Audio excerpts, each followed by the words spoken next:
ఇప్పుడు నోవో వస్తే మనం చర్చ్ మెంబర్షిప్ ఇయ్యం. ఏమండి, పౌలు వచ్చిన అయ్యాం. మనకంతా ఒక స్టాండర్డ్ పద్ధతులు ఉన్నాయి, ట్రెడిషన్స్ ఉన్నాయి.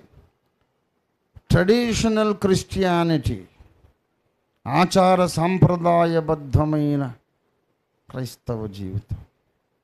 దేవుడు అంటాడు, I don't care about all that. What about Abraham, Isaac and Jacob, ఇస్సాకు, యాకోబు, అబ్రహాముల సంగతి ఏంది? మీకున్నటువంటి ఇవన్నీ రూల్స్ వాళ్ళకున్నాయా? కానీ ఈ రూల్స్ ఏమీ లేవు. కానీ నిత్య జీవము ఎవరి యందున్నదో ఆయన అబ్రహాం ఇంటికి వచ్చాడు. నిత్య జీవం ఎవరిలో ఉన్నదో ఆయన యాకోబుతో పెనుగులాడాడు. నిత్య జీవము ఎవరిలో దేవుడు నింపి ఇచ్చాడో ఆయన ఇస్సాకును కాపాడడానికి సాదృశ్య రూపకంగా పొట్టేలుగా ప్రత్యక్షమైనాడు. దేవునికి స్తోత్రం కలుగును గాక. హల్లెలూయా.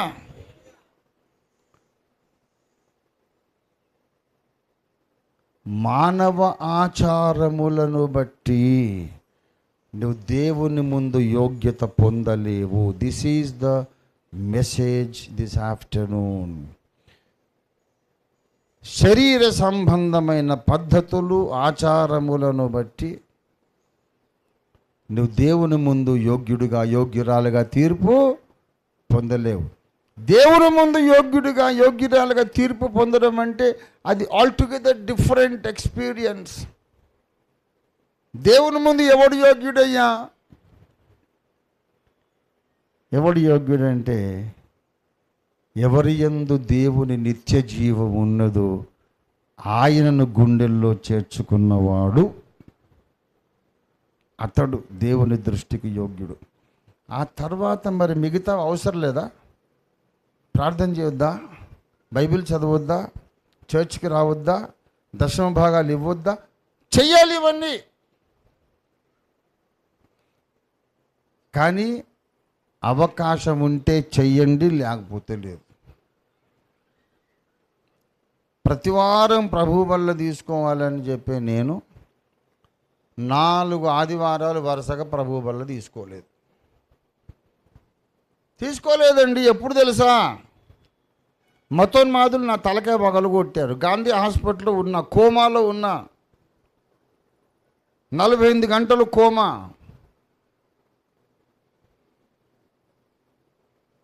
ముఖం, ఈ చీక్ బోన్ విరిగిపోయింది, ఈ పళ్ళు అన్నీ ఊడిపోయినాయి, కదిలిపోయినాయి. అవన్నీ కట్టుడు పళ్ళు, డెంచర్. కింద కాళ్ళ మీద ఉన్నటువంటి చర్మం అంతా ఒలిసినట్టు, బంగాళదుంప పొట్టు పీలింగ్ చేసినట్టు కాళ్ళ కింద చర్మం అంతా పోయింది. ఒళ్ళంతా, ముఖమంతా, తలంతా నెత్తురు ఎండిపోయి భీకరాకారం ఉన్నది. అప్పట్లో గడ్డం ఉండేది. ఆ గడ్డమంతా నెత్తురుతో తడిసి భీకరంగా ఉంటే మా అబ్బాయి విక్రమ్ నన్ను చూసి ఏడ్చాడు భయపడి. గాంధీ హాస్పిటల్లో ఉన్నా 4 ఆదివారాలు. నేను ప్రభు వల్ల తీసుకోలేదు. దేవుడు నన్ను దోషిగా ఎంచుతాడా? అంత అజ్ఞాని కాదు నా దేవుడు. అరే, నా సువార్త ప్రకటించడానికి పోయి సువార్త ప్రకటన కోసం వెళ్ళి నువ్వు ఇంత గాయపడ్డావు. గాంధీ హాస్పిటల్ నుంచి నేను నడిచి వచ్చి బయటకు వచ్చి ప్రయాణం చేసి ప్రభు వల్ల అవకాశం లేదు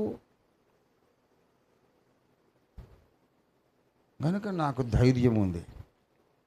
అప్పుడు మరి నేను ఏమంటాను? ఏమండి, ప్రభురాత్రి భోజనం కంపల్సరీ అని ప్రసంగాలు చేశారు, మరి మీరు 4 వారాలు తీసుకోలేదు కదా అంటే, ఒక తిక్కలోడు హనోకు కూడా తీసుకోలేదని నేను చెప్తాను. మరి హనోకు తీసుకోలేదని మరి నువ్వు ఇప్పుడు ఎందుకు తీసుకుంటున్నావు అంటే, ఇప్పుడు అవకాశం ఉన్నది కాబట్టి. దేవునికి స్తోత్రం కలుగును గాక. ఆ క్లారిటీ కలిగి ఉండాలి. అవకాశం ఉన్నప్పుడు ఖబర్దార్, don't take God for granted. అవకాశం ఉన్నా కూడా నువ్వు డుమ్మా కొట్టి అవకాశం ఉన్నా నువ్వు ప్రార్థన చేయకుండా, బైబిల్ చదవకుండా, సువార్త చెప్పకుండా, దేవునికి ఇవ్వాల్సింది ఇవ్వకుండా, పర్లేదు నేను బి హనోక్ అంటే నువ్వు హనోక్ కాదురా, నువ్వు దొంగవు. హనోక్ దొంగ కాదు. ఆ రోజులలో ఈ క్రమము ఆయనకు తెలియదు గనుక క్రీస్తు అనే ఒక వ్యక్తి ఆయనకు సరిపోతాడు. ఈ రోజుల్లో కూడా క్రీస్తు అనే వ్యక్తి నీకు సరిపోతాడు. ప్లస్ ఆయన బయలుపరిచిన ప్రణాళికలో కూడా నీవు ఉండాలి, ఆ పోరాటంలో ఉండాలి. ఇక్కడ క్లారిటీ ఏంటంటే, క్రీస్తు ప్రభు భూమి మీద చేపట్టిన పోరాటములో నేనున్నాను గనుక ఆయనతో మాట్లాడకపోయినా పర్వాలేదు అనుకుంటున్నారు కొంతమంది. ఏమిరా నువ్వు నా సన్నిధికి రాలేదు, ప్రార్థన చేయలేదు, నాతో మాట్లాడలేదు ఏంటనంటే, అంటే నీ పని మీద ఉన్నానులే నాయన, నిన్ను కూర్చో చెబుతున్నాడు, అంతా కరపత్రాలు ఇస్తున్నా, సువార్త చెబుతున్నా. అరే అది వదిలేరా బాబు, నువ్వు సువార్త చెప్పడం కాదు, నువ్వు రోజులు అరగంట సేపన్నా నాతో మాట్లాడలేదుగా. అంటేగా నీతో మాట్లాడేది ఏముందిలే, ముందు నీ గురించి వాళ్ళకి చెప్పాలి కదా. చూసారా, ఇట్లాంటి వాళ్ళందరూ చాలా దారుణంగా భంగపడతారు దేవుని ముందు. నీకు చాలా తెలుసు విషయాలు, చాలా కార్యక్రమాలు ఉన్నాయి, చాలా పోరాటం ఉంది, ఉద్యమములో నీవు ముఖ్య సభ్యుడివి. కానీ ఎవరి యందు నీకు నిత్య జీవం ఉన్నదో ఆయనను గనక నువ్వు దూరం చేసుకుంటే ఆయన పని చేస్తూనే విడవబడతావు. ఆయన పని చేస్తూనే విడవబడతావు. ముందు ఆయనను హత్తుకోవాలి. కుమారుని ముద్దు పెట్టుకొనుడి, లేకపోతే ఆయన కోపించును, అప్పుడు మీరందరూ ఏకముగా నశించెదరు. దేవునికి స్తోత్రం కలుగునుగాక. కనుక ప్రియులారా, విశ్వాసము అంటే ఏంటో మనం అర్థం చేసుకోవాలి. విశ్వాస యోధులుగా హెబ్రీ 11వ అధ్యాయంలో చెప్పబడిన భక్త శ్రేష్ఠులందరూ ఇంత గొప్ప సాక్షి సమూహం అన్నాడు. వాళ్ళలో ఏ ఒక్కరికి కూడా ఈ క్రైస్తవ సంఘము యొక్క మర్యాదలు, క్రమశిక్షణ, పద్ధతులు వాళ్ళకు తెలియదు. వాళ్ళకి తెలిసింది ఎవరంటే, దేవుడు అనుగ్రహించిన నిత్య జీవం ఎవరిలో ఉన్నదో ఆయన వారికి తెలుసు. దేవునికి స్తోత్రం కలుగునుగాక. మనం ఆ మెట్టు మీదకి వెళ్ళిపోదాం, ఆ మెట్టు మీదకి వెళ్ళిపోదాం. పాత నిబంధన, ఒక విచిత్రమైన విషయం చెప్పి ముగించేస్తాను. పాత నిబంధన భక్తులందరూ అమాయకులు అనుకుంటున్నాం మనం. వాళ్ళకంటే మనం చాలా ముందుకు వచ్చేసామనుకుంటున్నాం. దేవుడు అంటున్నాడు, నువ్వు ముందుకు రాలేదు, ఏం రాలేదురా. నీకున్న హంగులు, కొత్త ఈ రూల్స్ రెగ్యులేషన్స్ ఇవన్నీ కాసేపు నువ్వు అంత ముఖ్యం కాదనుకొని దీనికంటే ముఖ్యమైన వ్యక్తిని కనుగొని పాత నిబంధన భక్తుల మెట్టు మీదికి పోతేనేని వెత్తబడేది. దేవునికి స్తోత్రం కలుగునుగాక. యేసయ్య వస్తాడు, సంఘాన్ని కొనిపోతాడు. కొనిపోయినప్పుడు ఎవరిని హనోకులను తీసుకొని పోతాడు. దేవునికి స్తోత్రం కలుగునుగాక. హల్లెలూయా. వాళ్ళందరూ వెనకబడ్డారు, మనం చాలా ముందు పడ్డాము అనుకుంటున్నాం. నువ్వు ముందు పడలేదు. నీవు మళ్ళీ అబ్రహాము స్టేచర్లోనికి వెళ్ళాలి.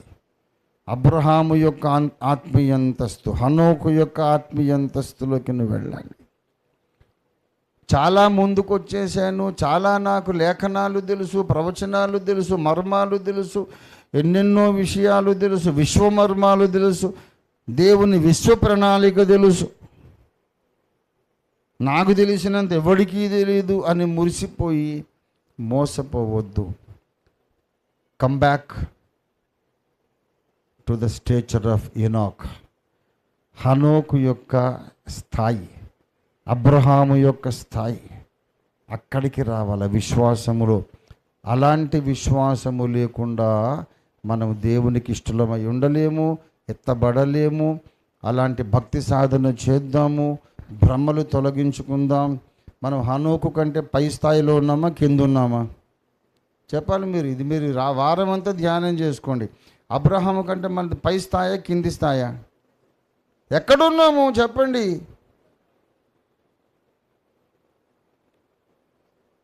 మరి మనకు తెలిసిన 7 పండుగల సబ్జెక్ట్ అబ్రహాముకు తెలుసా?